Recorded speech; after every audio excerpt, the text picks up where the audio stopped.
Hello everyone and welcome back to MixBuzz TV mixing and mastering tutorials on YouTube. I'm your host David, and in this video I want to show you an example of how I start my mix from scratch. And by doing so I will also hopefully answer a question I get very often, which is what's your starting template when mixing? And while I don't have a template that I rely on when I start a mix, I do have few things that I do pretty much every time, especially regarding routing, grouping, mix bus and so on. I don't use templates. I start my mixes from scratch every time, and I don't use presets either. I have few preset tracks for effects. I made a video on how to make those. I'll link it here and in the info box down below. But while I did make those, I don't really use them often, if ever. And even when I pull them up and start from there, at the end of the mix, I tweaked them so much that I might as well could have started from a clean track. Anyways, what I'm gonna do here in this video is to show you in real time how I start a mix from the very beginning, blank project, and how I build my mix page. I'll be importing the tracks from my last mix, which is not released yet, so I won't play the song nor much in the way of the tracks themselves, but we are focusing on building the mix page, the routing, grouping, and the color coding, which might be silly, but it's very, very important to me, especially with high track count mixes. This one does not have too many tracks, and this is also why I picked this one, so it will be fairly easy to follow. And without further ado, let's start. I won't talk much during the process, so try to follow me on the screen. So we start from a blank session, new session. The tracks were sent to me at 48, so we are keeping that sample rate, and we name it. And here we are.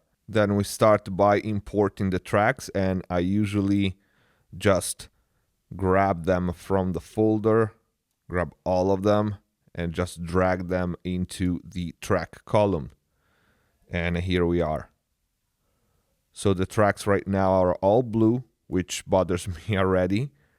And we are gonna color code them, and everything will make more sense. Now, one of the reasons because I also choose this mix is because the artist, Batlore in this case, knows very well how to send tracks. This is the perfect example. They are named well. If you don't name your tracks, I won't even touch them. Name your tracks. Don't leave audio 1, 2, 3, blah, blah, blah. Just name them, okay? And it's very important. Whoever has to mix them, it needs to know what the tracks are. So the first thing that I do is I take a look at the tracks and group them. For me, drums are at the top. So we start, this is a kick. And one thing that I see is that it is super hot. So I don't usually do this, but this is very high in level, so I'll drop that down 10 dB. Hi-hats here. We have another kick. Put it there. Overheads. Snare bottom. Up there. Snare top. Up there. And we have toms 1 and 2. Then we have another tom. Let's take a listen to this.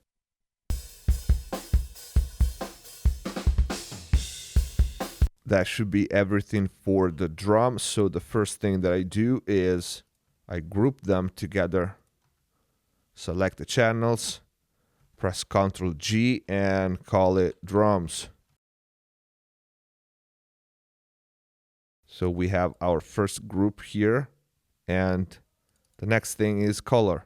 For me, drums are green. So right now I have them all grouped together. So this way we have them all grouped together for editing and mixing. That will change, the groups will change, but this is just the start. Now, bass. We should have just one bass.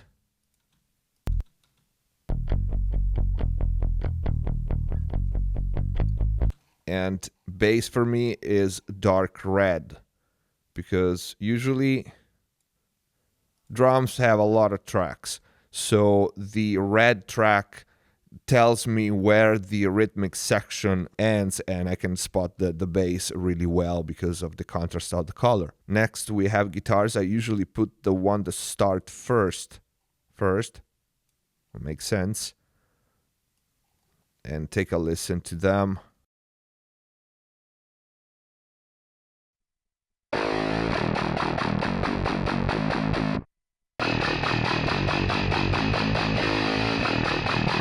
So we have guitars here, guitars here. Let's take a listen to this too.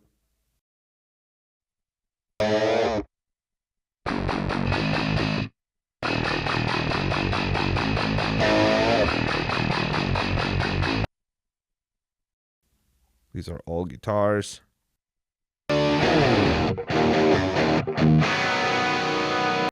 All guitars. So let's group the guitars for now all together.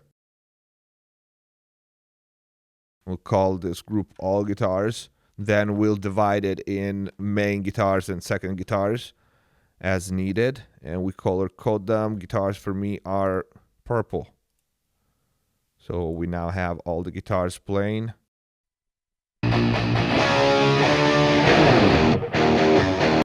Okay. Then we have pianos and keys. Let's take a look at this. We have a mellotron here. We have a piano that plays a big part in this song. Some synth sounds. So let me start by color coding the piano and the mellotron. For me, acoustic keys are this brownish color usually.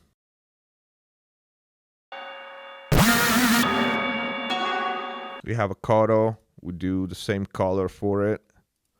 The synths, let's listen to this one. The synths are pink.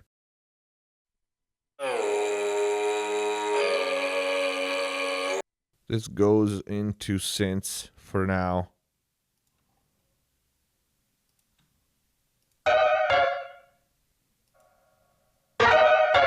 These will go with the pianos. If I can put them there. And the same color.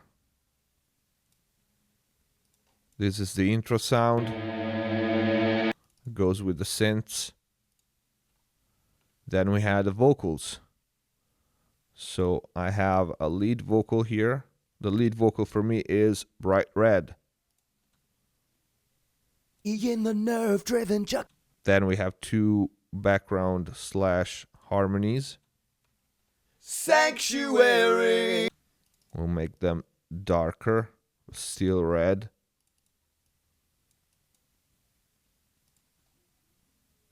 Let's listen to this. Run, run, run. Background. Run. Background. And these are yellowish. And these backgrounds were the last tracks. Now the next step for me would be creating the buses, the output buses, the routing of the tracks, and the mix bus. So let's start with the mix bus first. I have my preset track. As you can see at the bottom, it opened 3 tracks. My master, my mix bus, and my mix print. This one will be the mix bus. Call it that.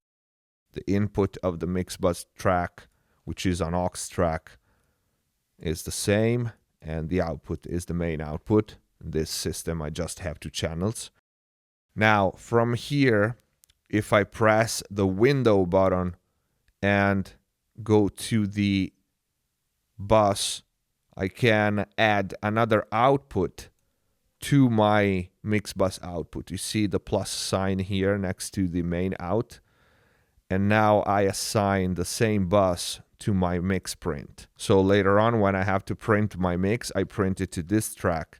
So I record enabled, muted, and record the output of my mix bus while still monitoring it through my main output. Hope that makes sense.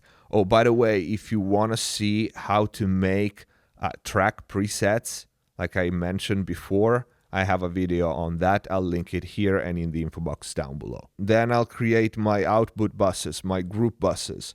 So let's try to count how many we have in this song. We have drums, bass, guitars, second guitars, keys, synths, lead vocals, and background vocals. These are my starting output buses. So we have 8, and output buses for me are black, no color. And let's start naming them. Drums.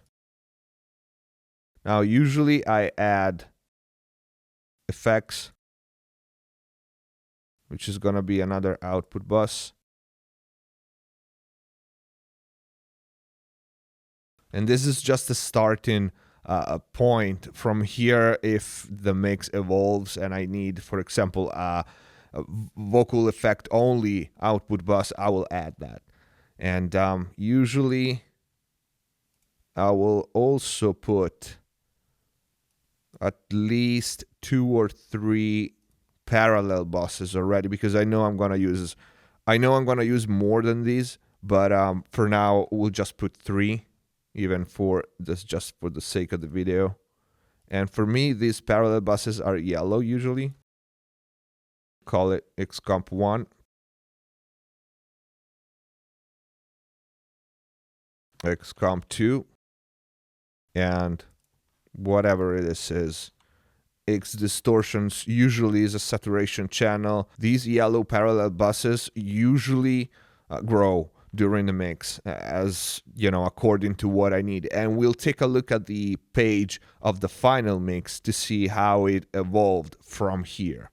But right now, the most important thing is to route our tracks, our single tracks, to our buses, to each one to its own bus. So we'll start, first of all, naming the inputs. Name your inputs like your output buses. It's important. With high track count, you lose the sight of everything otherwise. So now, very important, these output buses, we have to route them to our mix bus. We select them, click Shift Alt, and send them all to our mix bus. Okay? That makes sense? Now, let's go to our tracks, and easily, with the color coding, we see where the drum starts and ends. We select them, Shift Alt, and send it to our drum bus. The bass for now is just one track, but probably is gonna be multed. It goes to the bass. The guitars, now I don't know which one are the main guitars and the second guitar, so just to make the video not too long, we'll send the first batch to the guitars, and we'll color code these one differently. Let's make it a little darker, just to differentiate, and send them to our second guitar bus. We see where all the pianos start and finish. Select them and send them to our piano group. Same for the synths. Now the lead vocals, which are these, to our lead, and the background, same thing to the background vocals. Okay, so what I do then is I save solo these output buses, and the reason being, that way when I solo something, it still plays. I don't have to solo. The group itself is always saved solo. For example, this kick. Makes sense. Another thing that I usually do is, for example, here I have 2 kicks and 2 snares. Probably I will add more, but what I do is I open up 2 auxes. For me, these are usually this bluish color, and call it kick sum and snare sum. Usually go right away and open up a couple of mono and stereo verb for whatever I will use on the drum. Snare verb, and let's call this drum room. I'm opening this because see, these snare verb and drum room will go to our FX output. I want to send all my kicks to my kick sum and all my snares to my snare sum bus. I will just go ahead and select the kicks and change their output, which now is sent to the drum bus, and send it to my kick sum. These two, kick sum and snare sum, we are sending them to the drum bus and save solo them. So again, when I solo a kick, it goes through here and it goes through on our drum bus. Same for the snare. So this is pretty much how I start a mix from scratch, by importing the tracks, color coding them, grouping them, and creating my output buses, few auxes that I know I'm gonna use, and my mix bus. The last thing before I actually start mixing would be to open up an SSL channel on every track, and it's easy enough. Just click Alt button and select the SSL plugin. And as you can see, it opens up one on every track. Now, this is a starting point, like I said, and I've already mixed this song. I did this on the fly just to show you. So let's take a look at the final mix page and see how this template, this starting point, has changed. So this is the final mix page. Let's see what changed. The snare sample added changed. I have my two verbs here for the snare. The bass, this is interesting, the bass has been multed 2 times. As you can see, the main bass track goes to this bass X and bass X dub. Don't do this. I didn't name this correctly, but these are 2 distortion parallel tracks, and all 3 of them go through the bass output. The guitars, as you can see, they all go to the main guitars. Second guitars, what it has to go to the second guitars. Then we have the pianos, nothing changed. They go to the piano. Then the synths, all the pink ones still go to the synth output. Then we have the lead vocal. You see some automation here. Some more lead vocals, some multing, some effects that I actually printed, the green one. Background vocals, I had to split them. The harmonies from the actual background vocals. So you see down here I have 2 background vocals buses, and these are all my effects, throat delays and reverbs.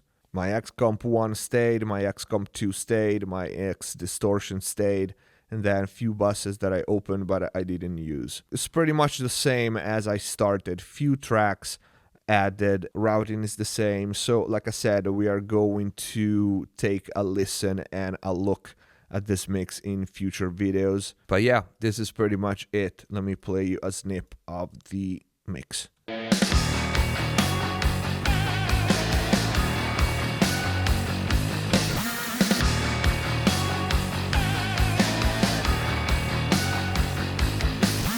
Which is not released yet, so this is all I can play you for now. So this is it for this video. I hope you liked it. If you did, please don't forget to click the like button. Every like count. Comment down below. Join us on Facebook and Twitter to keep in touch with us, ask questions, enter our giveaways, and stay updated with all the news, the upcoming series, and videos. Please keep supporting MixBuzz TV by sharing the videos and linking the channel on social media, Facebook pages, blogs, forums. Subscribe if you haven't already, and see you next time.